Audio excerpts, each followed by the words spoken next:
Good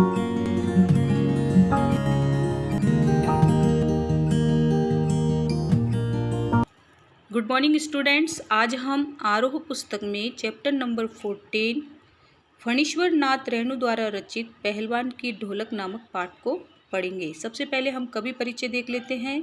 इनका जन्म 4 मार्च सन 1921 औराई हिंगना बिहार में हुआ। इनके प्रमुख उपन्यास हैं मेला आंचल, परती परिकथा, दीर्घतपा, जुलूस, कितनी चौराहे। और कहानी संग्रह हैं ठुमरी, अगिनखोर, आदिम रात्रि की महक, एक श्रावणी दोपहरी की धूप। और इन्होंने कुछ संस्मरण भी लिखे हैं, ऋणजल धनजल, वन तुलसी की गंध, श्रुत अश्रुत पूर्व।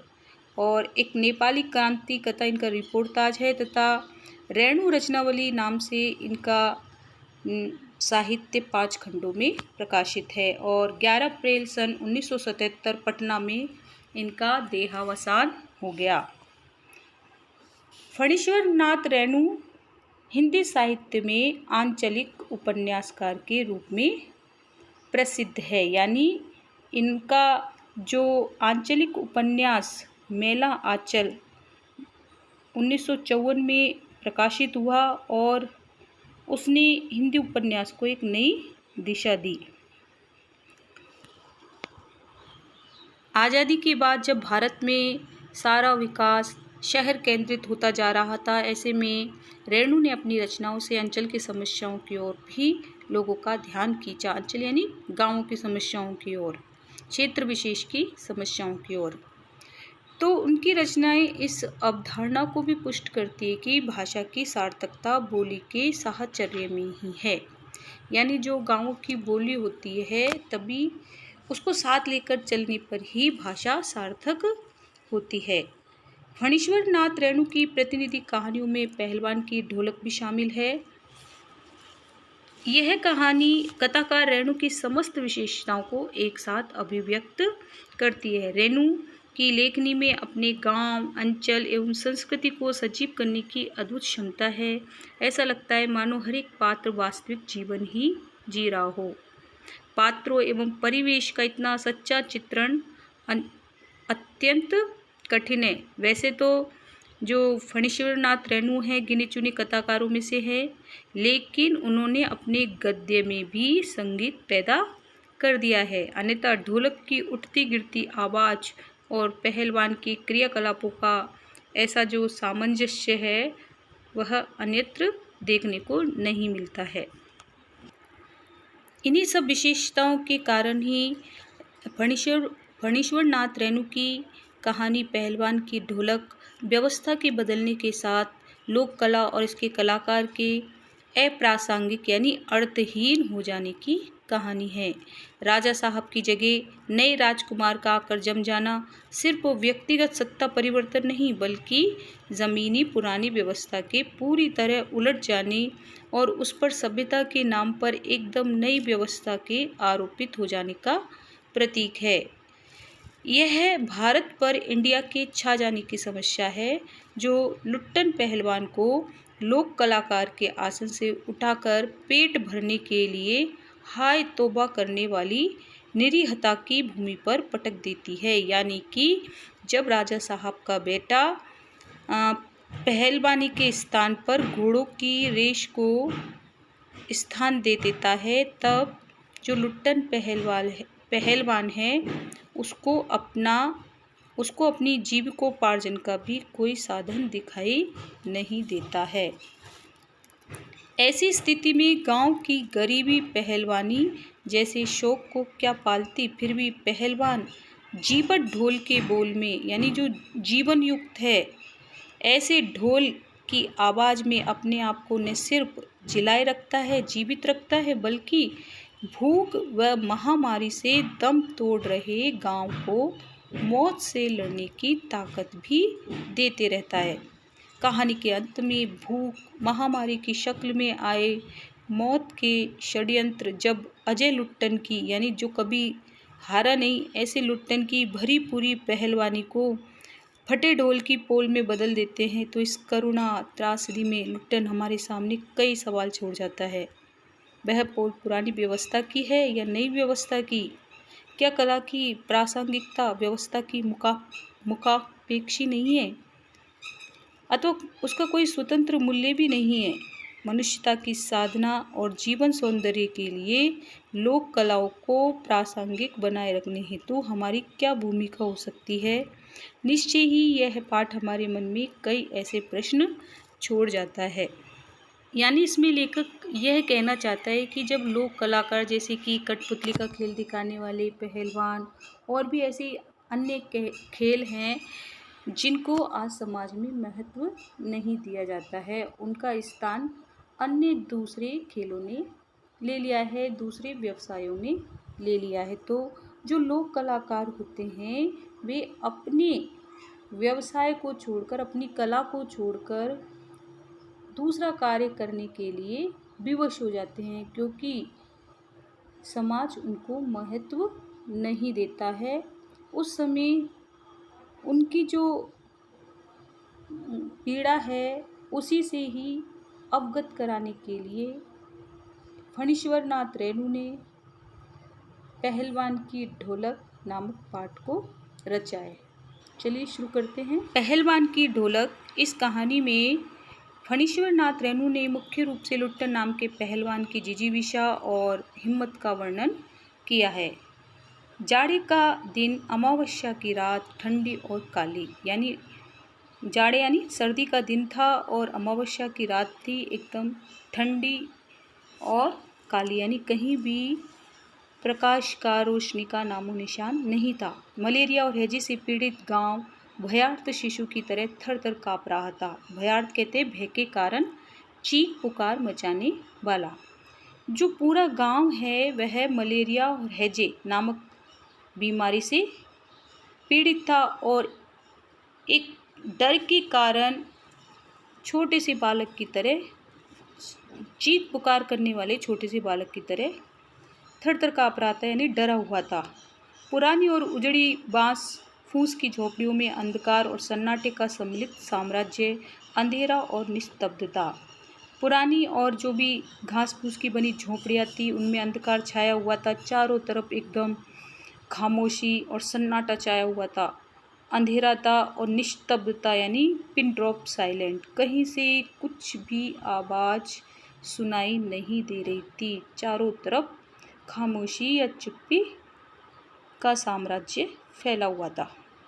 अंधेरी रात चुपचाप आंसू बहा रही थी, निस्तब्धता दबाने की चेष्टा कर रही थी। देखो, इसमें अंधेरी रात और निस्तब्धता इन दोनों शब्दों में मानवीकरण किया गया है कि जो अंधेरी रात थी वह चुपचाप आंसू बहाने में लगी हुई थी और जो निस्तब्धता थी, खामोशी थी, सन्नाटा था, जो गांव के लोग चीख पुकार कर रहे थे, उस दर्द को, उस पीड़ा को वह सन्नाटा, वह खामोशी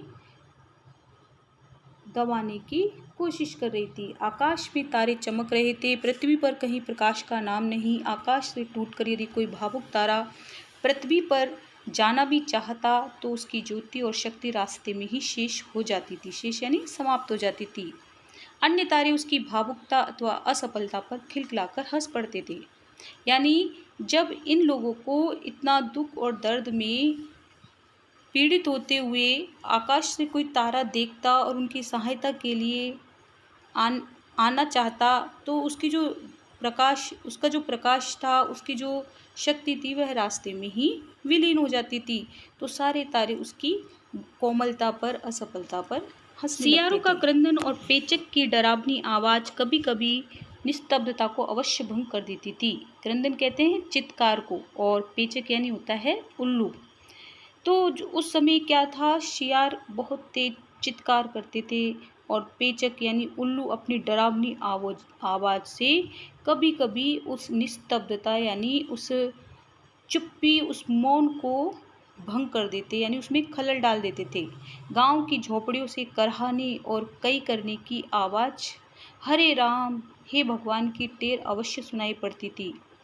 यानी गांव की झोपड़ियों से दर्द से पीड़ित बच्चों की करहाने की, चिल्लाने की आवाज़ें सुनाई पड़ती, कभी उल्टी करने की आवाज़ें सुनाई पड़ती, कई यानी उल्टी, और कभी हे राम हरे राम इस तरह की आवाज़ें सुनाई पड़ती। बच्चे भी कभी कभी निर्बल कंठों से माँ माँ पुकार कर रो पड़ते थे, और जो बच्चे थे उनसे बोला तो जाता नहीं था, लेकिन फिर भी कोशिश करते और माँ माँ चिल्लाने लगते और रोने लगते। पर इससे रात्रि की निस्तब्धता में विशेष बाधा नहीं पड़ती थी। तो जो रात्रि में चारों तरफ जो सन्नाटा छाया हुआ था, जो खामोशी छाई हुई थी, उसमें कोई विशेष रुकावट नहीं पड़ती थी इन सब से। कुत्तों में परिस्थिति को ताड़ने की एक विशेष बुद्धि होती है। वे दिन भर राख के घूरों यानी गंदगी के ढेर पर गठरी की तरह सिकुड़कर मन मारकर पड़े रहते थे। संध्या या गंभीर रात्रि को सब मिलकर रोते थे। तो इसमें लेखक कहता है कि जो कुत्ते हैं वे हालातों को बहुत जल्दी भांप लेते हैं, ऐसी उनमें एक विशेष बुद्धि होती है। तो जैसे ही शाम होती, रात होती, वे सब बहुत तेज तेज रोने लगते थे। इससे जो रात है वह और भी डरावनी हो जाती थी। रात्रि अपनी भीषणताओं के साथ चलती रहती और उसकी सारी भीषणता को ताल ठोक कर ललकारती रहती थी। सिर्फ पहलवान की ढोलक संध्या से लेकर प्रातः काल तक एक ही गति से बजती रहती। चटदा घिड़दा यानी आजा भिड़ जा, आजा भिड़ जा। बीच बीच में चटाक चढ़ा यानी उठाकर पटक दे। यही आवाज़ मृत गांव में संजीवनी शक्ति बढ़ती रहती थी। यानी रात्रि की जो निस्तब्धता थी उसको एकमात्र पहलवान की जो ढोलक की थाप यानी उसकी जो आवाज़ है, उस भीषणता को, उस भयंकरता को चीरती हुई उसको ललकार कर चुनौती देती थी, यानी उससे लड़ने का दुस्साहस करती थी। संध्या से यानी शाम से लेकर सुबह तक वह पहलवान लगातार एक ही गति से उस ढोलक को बजाता, और यह ढोलक उस मृत गांव में जहां महामारी फैली हुई थी मलेरिया और हैजे की, उन लोगों में जीवन शक्ति का संचार करती थी। देखिए उस पहलवान का नाम था लुट्टन सिंह पहलवान, जो ढोलक बजाकर रात्रि की उस भीषणता को, भयंकरता को चुनौती देता था, ललकारता था। और यही इस कहानी का मुख्य पात्र भी है। यूँ तो वह कहा करता था कि लुट्टन सिंह पहलवान को होल इंडिया भर के लोग जानते हैं, यानी पूरी इंडिया, पूरे भारत के लोग उसको जानते हैं, किंतु उसके होल इंडिया की सीमा शायद एक ज़िले की सीमा के बराबर ही हो। ज़िले भर के लोग उसके नाम से अवश्य परिचित थे। यानी वह उस होल इंडिया किसको समझता था? उस ज़िले को जिसमें वह रहता था, उसकी सीमा सिर्फ इतनी ही थी, यानी उसके ज़िले के लोग उसके नाम से परिचित थे। लुट्टन पहलवान का बचपन कैसा था देखते हैं। लुट्टन के माता पिता उसे 9 वर्ष की आयु में ही अनाथ बनाकर चल बसे थे। सौभाग्यवश शादी हो चुकी थी, वरना वह भी माँ बाप का अनुसरण करता। यानी कि उसके जो माता पिता थे, जब वह 9 वर्ष का था तभी उनकी मृत्यु हो गई थी, और चूँकि उस समय बाल विवाह होते थे इसलिए उसकी शादी भी हो चुकी थी। विधवा सास ने पाल पोस कर बड़ा किया। बचपन में वह गाय चराता, धारोष्ण दूध पीता। धारोष्ण यानी गाय भैंसों के थनों से निकलता हुआ ताज़ा दूध पीता था और कसरत किया करता था। गांव के लोग उसकी सास को तरह तरह की तकलीफ दिया करते थे, यानी कई तरह से उसको परेशान करते थे। किसको? लुट्टन की सास को। तो लुट्टन के सिर पर कसरत की धुन लोगों से बदला लेने के लिए ही सवार हुई थी। यानी कि जब गांव के लोग उसकी सास को अनेक प्रकार से कष्ट पहुंचाने की कोशिश करते, तो उनसे बदला लेने के लिए लुट्टन ने कसरत करना शुरू कर दिया। नियमित कसरत ने किशोरावस्था में ही उसके सीने और बाहों को सुडौल यानी मजबूत तथा मांसल बना दिया था। मांसल यानी हृष्ट पुष्ट। जवानी में कदम रखते ही वह गांव में सबसे अच्छा पहलवान समझा जाने लगा। लोग उससे डरने लगे और वह दोनों हाथों को दोनों ओर 45 डिग्री की दूरी पर फैलाकर पहलवानों की भांति चलने लगा। वह कुश्ती भी लड़ता था, यानी नियमित कसरत करने के कारण वह एक अच्छा पहलवान बन गया और सब लोग उससे डरते थे और वह कुश्ती भी लड़ता था। एक बार वह दंगल देखने श्यामनगर मेला गया। पहलवानों की कुश्ती और दांव पेच देखकर उससे नहीं रहा गया। जवानी की मस्ती और ढोल की ललकारती हुई आवाज़ ने उसकी नसों में बिजली उत्पन्न कर दी। उससे बिना कुछ सोचे समझे दंगल में शेर के बच्चे को चुनौती दे दी। यानी एक बार वह दंगल देखने, कुश्ती देखने श्यामनगर के मेले में गया। वहाँ पहलवानों की जब कुश्ती हो रही थी तो उनके जो दांव पेच थे, यानी जो तौर तरीके थे, कुश्ती लड़ने का जो ढंग था, वह उसको पसंद नहीं आ रहा था और उससे रहा नहीं गया। और उसने अपनी जवानी के जोश में, और उस समय चूँकि ढोल बज रहा था जब कुश्ती हो रही थी, तो उसकी आवाज़ ने उसकी नसों में एक उत्साह भर दिया, उमंग भर दी, जोश भर दिया और उसने बिना कुछ सोचे समझे उस दंगल में शेर के बच्चे को चुनौती दे दी, यानी उसको मुकाबला करने के लिए कहा। शेर के बच्चे का असल नाम था चांद सिंह। वह अपने गुरु पहलवान बादल सिंह के साथ पंजाब से पहले पहल श्यामनगर मेले में आया था। यानी उस शेर के बच्चे का वास्तविक नाम क्या था? चांद सिंह, और उसके गुरु का नाम था बादल सिंह, और यह पंजाब से अपने गुरु के साथ आया था। सुंदर जवान, अंग प्रत्यंग से सुंदरता टपक पड़ती थी। यानी बहुत ही सुंदर था, जवान था और उसके प्रत्येक अंग से सुंदरता टपक रही थी, यानी वो देखने में बहुत ही सुंदर था।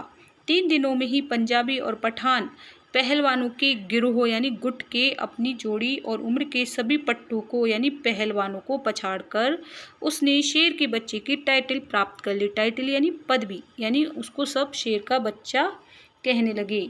इसलिए वह दंगल के मैदान में लंगोट लगाकर एक अजीब किलकारी भरकर छोटी दुल्की लगाया करता था। इसलिए जब वह कुश्ती के मैदान में दंगल में उतरता तो लंगोट पहनकर वह विचित्र सी खुशी अपने चेहरे पर लाकर उछल उछल कर क्रीड़ा करता था, यानी दुल्की लगाता था। देशी नौजवान पहलवान उससे लड़ने की कल्पना से भी घबराते थे। अपनी टाइटल को यानी अपनी पदवी को, कौन सी पदवी को?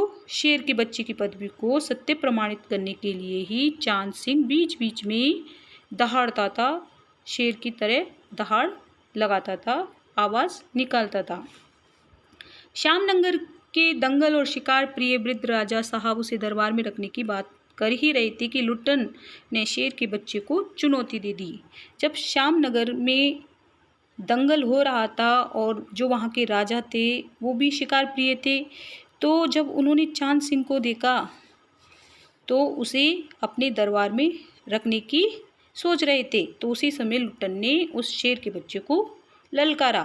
सम्मान प्राप्त चांद सिंह पहले तो किंचित उसकी स्पर्धा पर मुस्कुराया, फिर बाज की तरह उस पर टूट पड़ा।